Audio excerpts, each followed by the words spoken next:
Really didn't want to be making this video this early at least, but today we'll be reviewing the 2022-2023 New York Islanders season. Islanders made the playoffs barely, and they are first round exits to the Carolina Hurricanes in 6 games. So we're looking at their record. Islanders finished the season 7th in the East, only ahead of the Florida Panthers. And sorry about that.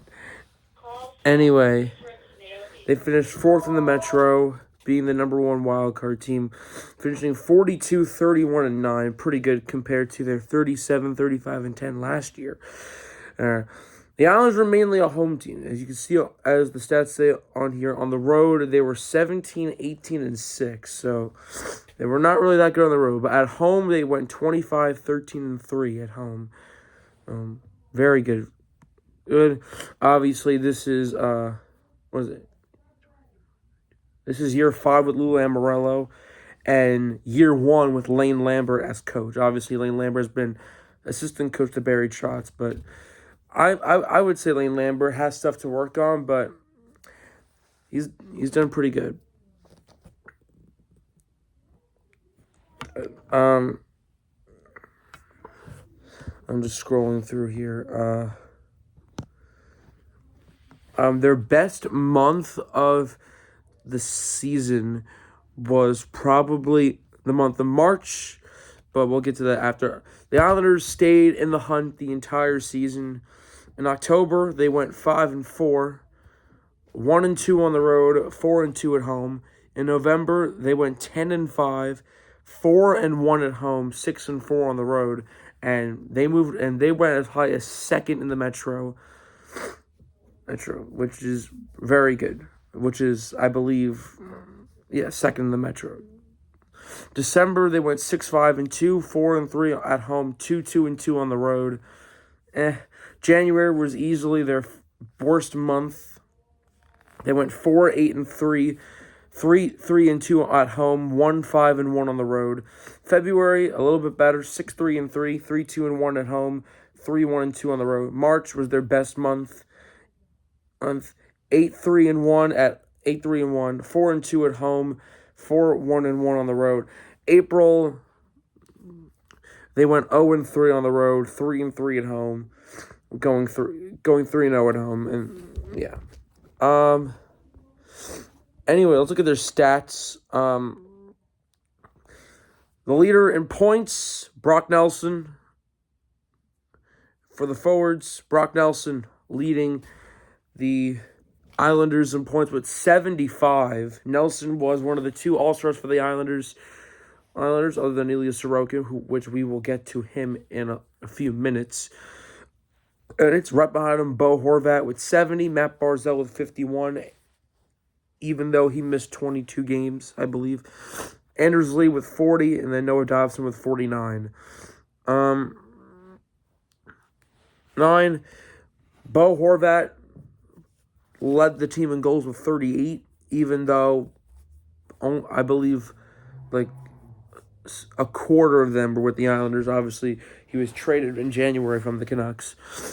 Then Brock Nelson with 36, Anders Lee with 28, Zach Parise with 21, and Pierre Engvall with 17. Again, same situation as Horvat. And Brock Nelson led the team in assists with 39, Matt Barzal with 37, Noah Dobson with 36, Bo Horvat with 32, and Jean-Gabriel Pageau with 27. Yeah.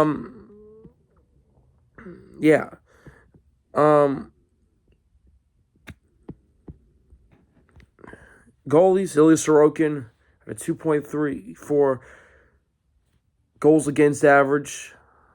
He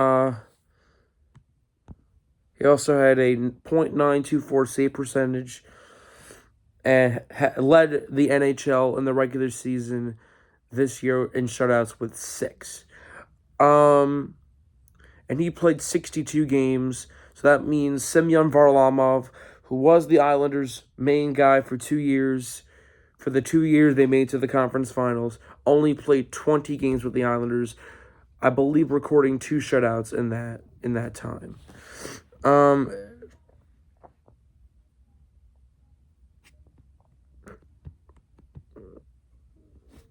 so I can see the stats. Oh, here we go. All right, so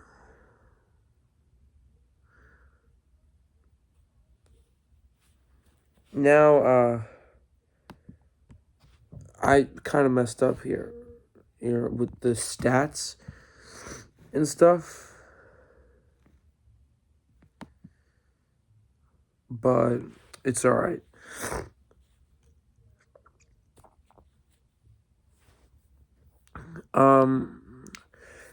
Yeah, as we talked about, the couple of players who played the games with the Islanders this season, but were no shows. Cole Bardreau, Nikita Soshnikov. Cole Bardreau played one game. Nikita Soshnikov played three. Kiefer Bellows played one. He was signed by the Philadelphia Flyers off of waivers back in October. Dennis Cholowski, who played 2 games. Arnud Durandu played 4 games. William Dufour played 1. Andy Andreoff played 3. Parker Wotherspoon played 12 games. Ross Johnston, obviously the main enforcer for the Islanders, only played 16 games. Otto Koivula played 8. Our top prospect, Aatu Räty, played 12 before getting traded to the Canucks. Sam Bolduc played 17. Sam Bolduc played 17 games, including games 1 and 2 of the playoffs, and was terrible in the playoffs. Robin Salo played 11 games, and Pierre Engvall played 18 games with the Islanders. And then obviously Bo Horvat played 30 games with the Islanders. As I said, those 38 goals from Bo Horvat in the regular season, only 7 of them were with the Islanders. Oliver Wahlstrom played 35 games before getting injured for the rest of the season. Hudson Fasching emerged, playing 49 games and scoring 19 points. So did Simon Holmstrom, playing 50 games and 9 points. Anthony Beauvillier played 49 games before he got traded to the Canucks for Bo Horvat. The Islanders' Sebastian Aho, who became a regular after Zdeno Chara and Andy Green retired. Aho played 71 games, and Alex Romanov, his first season with the Islanders, playing 76 games. Josh Bailey played 64 games and surprisingly was a healthy scratch for the entire playoffs. The only players to play all 82 games: Brock Nelson, Anders Lee, Zach Parise, who possibly just played his final season, Ryan Pollock, and Scott Mayfield. Those are the only players to play all 82 games. And we already looked at Nelson's stats. Everyone else who played all 82 games, Anders Lee, 50 points, 28 of those being goals. Zach Parise, obviously 34 points. Parise obviously plays so well. Well, Brock Nelson led the team in the playoffs with 5 points. Kyle Palmieri with the same thing. Both had 2 goals and 3 assists in the playoffs. Yeah. And obviously, in the regular season, like I said, Ilya Sorokin played 62 games. Started in 60 of them. Semyon Varlamov played 23, started 22. Varlamov went 11, 9, and 2, scoring 2 shutouts, like I said. And Sorokin went 31, 22, and 7, scoring 6 shutouts, and 1 assist. So overall, a good season for the Islanders.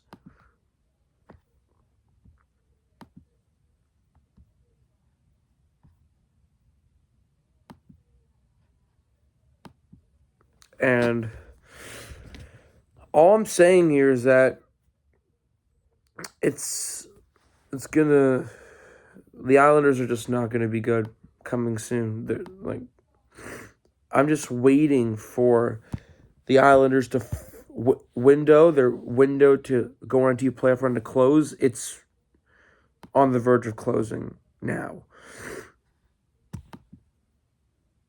It's on the verge of closing now.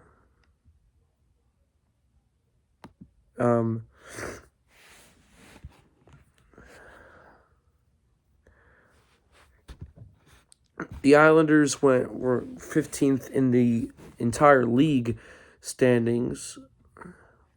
Went 15th in the entire league.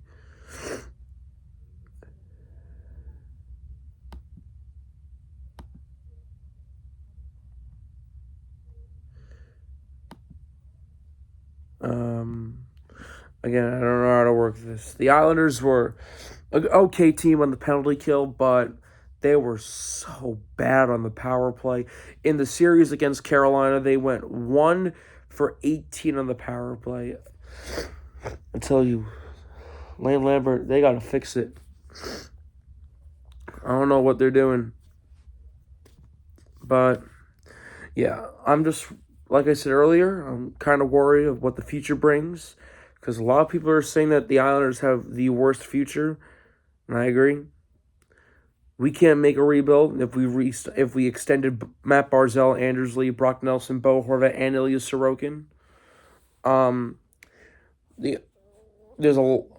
Most of our players are free agents this season. I'm mainly looking at Zach Parise and Pierre Engvall. Well, I know Scott Mayfield is a free agent. I'd probably let him walk and bring in Robin Salo. Zach Parise.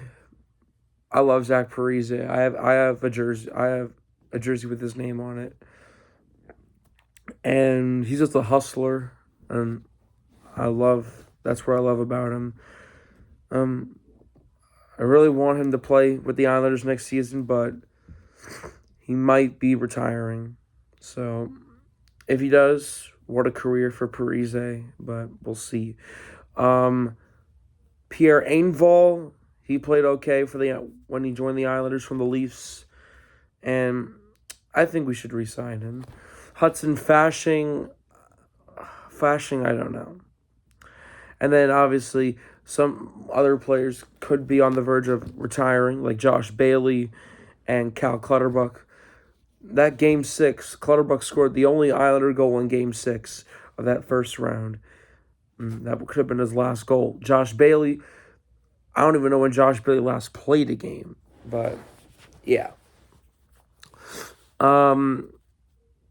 During the series against Carolina, after we lost Game 4 last week, I was prepared for a Game 5 series loss and for us to go out in 5 games. But surprisingly, we won Game 5 on the road, and then so much hope came to me for Game 6 Friday, and because we were on home ice back at UBS Arena, and we were 3 for 3 when playing in Game 6 2 years ago, but just didn't go our way. We played really well in the first and second, then collapsed in the third period in overtime to lose 2-1 in Game 6, and winning Game 5 just made the Game 6 loss hurt even more.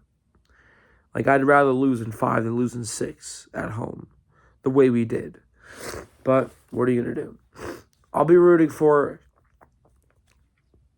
moving forward, I'll be rooting for the Florida Panthers, if they can make it out of the first round tonight, the Colorado Avalanche, and the Seattle Kraken, whoever makes it out, the Toronto Maple Leafs, because they actually won a series, so I want to see them do well, and the New Jersey Devils, if they can make it past the New York Rangers, because we all know I despise the Rangers. So that's going to be it for me. That's my season review for the New York Islanders for 2022-23, and the season will resume in October for the Islanders. See you guys next time.